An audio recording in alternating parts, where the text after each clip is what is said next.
بانی چیئرمین پاکستان تحریک انصاف عمران خان کا اڈیالہ جیل سے خصوصی پیغام 17 مارچ 2024 جمہوریت کی بنیاد اخلاقی معیار ہے۔ جمہوریت اخلاقی قوت پر چلائی جاتی ہے۔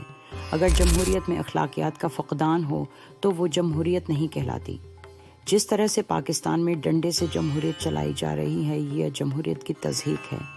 بشری بی بی کو جس طریقے سے اڈیالہ جیل میں 5 روز میں 2 سزائیں سنائی گئیں، اس مسکنڈکٹ پر جج ابو الحسنات اور جج قدرت اللہ کے خلاف ریفرنس دائر کریں گے۔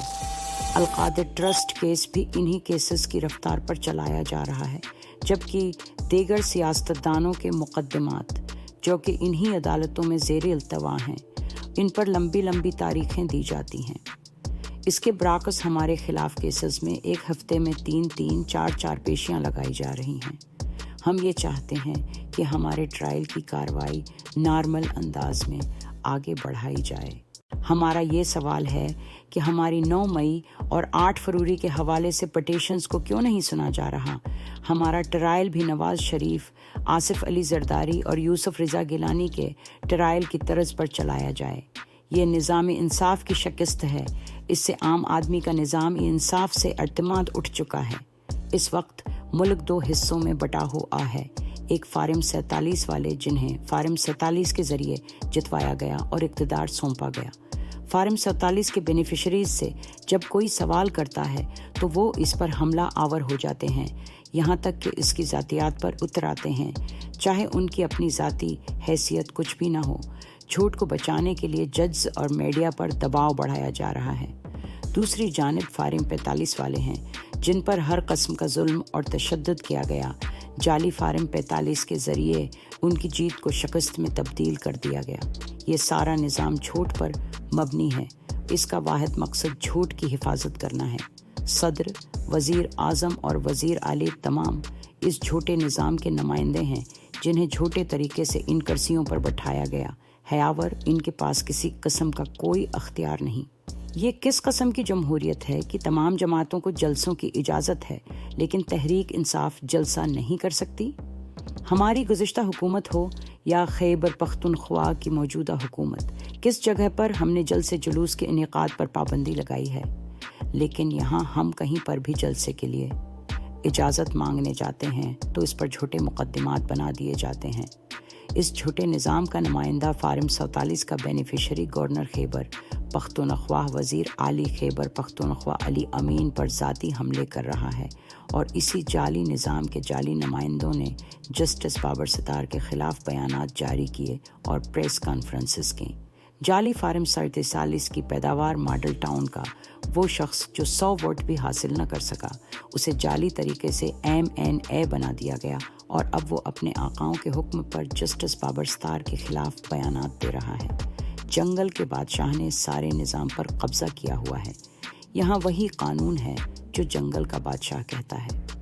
ہم نے پنجاب اسمبلی اس لیے تحلیل کی کیونکہ جنگل کا بادشاہ ہماری حکومت گرانے کی کوشش کر رہا تھا۔ ہمارے MPs کو ڈرایا دھمکایا جا رہا تھا، اور جمہوریت کا یہی اصول ہوتا ہے کہ جب اس قسم کے حالات پیدا ہو جائیں تو دوبارہ عوام سے رجوع کیا جاتا ہے۔ ہم نے جمہوری اصول اپناتے ہوئے دوبارہ عوام سے رجوع کرنے کا فیصلہ کیا اور اپنی حکومت گرا دی۔ انہوں نے اسی طرح ہمارے لوگوں پر دباؤ ڈالتے ہوئے گلگت بلتستان اور آزاد کشمیر میں ہماری حکومتیں گرائیں اور پپٹس کھڑے کر دیے جن کو عوام کی کوئی حمایت حاصل نہیں۔ جب اس طرح کی حکومتیں قائم کی جاتی ہیں تو پھر آزاد کشمیر جیسا ردعمل آتا ہے۔ بلوچستان میں بھی اسی طرح کے حالات ہیں، جہاں عوامی امنگوں کے خلاف حکومتیں بنائی جاتی ہیں، اور پھر اس کے نتیجے میں وہاں بھی ایسے حالات جنم لیتے ہیں۔ مشرقی پاکستان، جس کا میں خود گواہ ہوں، 1971 جب میں خود وہاں موجود تھا اور میں نے دیکھا کہ وہ لوگ علیحدگی نہیں بلکہ اپنے حقوق چاہتے تھے، لیکن جب ان پر کریک ڈاؤن کیا گیا اور ظلم و زیادتی کے پہاڑ توڑے گئے تو وہ علیحدگی کی طرف چلے گئے۔ ان کے ساتھ ظلم و زیادتی جعلی اور جھوٹے نظام کی وجہ سے ہوئی تھی۔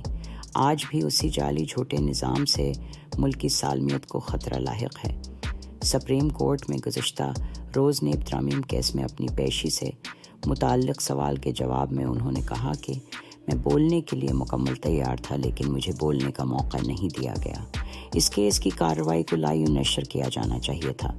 امید کرتا ہوں اگلی بار مجھے بولنے کا موقع دیا جائے گا۔ یہ لوگ صرف ایک آدمی سے اس قدر خوفزدہ ہیں کہ اس کی تصویر نشر کرنے سے بھی ڈرتے ہیں۔ یہ ملک ایلٹ کلچر کا شکار ہے۔ امیر اور غریب کے درمیان فرق بڑھتا جا رہا ہے۔ اشرافیہ نے ملک پر قبضہ کر رکھا ہے۔ نظام اس جگہ پہنچ چکا ہے کہ شاہ محمود قریشی اور پرویز الہی جیسے بڑے سیاستدان جیلوں میں قید ہیں۔ وہ اگر آج یہ کہہ دیں کہ تحریک انصاف چھوڑ رہے ہیں تو جیل سے نکل جائیں گے۔ مذاکرات پر سوال کے جواب میں انہوں نے کہا، فارم 47 والوں سے کوئی مذاکرات نہیں کریں گے۔ نگران وزیر اعظم کے بیان کے بعد اس حکومت کے قائم رہنے کا کیا جواز ہے؟ کاکڑ نے حنیف عباسی کو طعنہ دے کر شہباز شریف کو پیغام بھیجا۔ انوار الحق کاکڑ اور کمشنر راولپنڈی کے بیانات کی روشنی میں فارم 47 کی حقیقت کھلے گی تو یہ حکومت خود بخود گر جائے گی۔ ان سے کیا بات کروں؟ چیف جسٹس ایک دبنگ آدمی ہے۔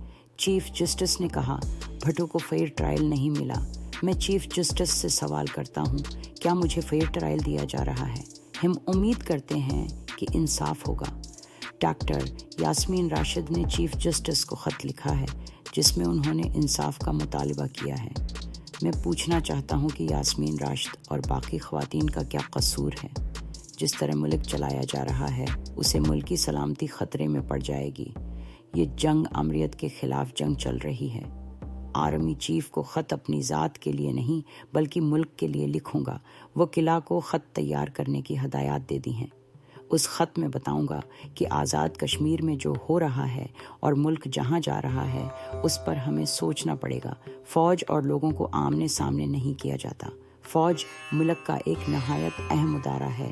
عوام اور فوج کو آمنے سامنے کبھی نہیں آنا چاہیے، لیکن ہم آئین و قانون کی بالادستی چاہتے ہیں۔ بنیادی انسانی حقوق میں سب سے بڑا حق اپنے نمائندوں کو خود منتخب کرنے کا اختیار ہے۔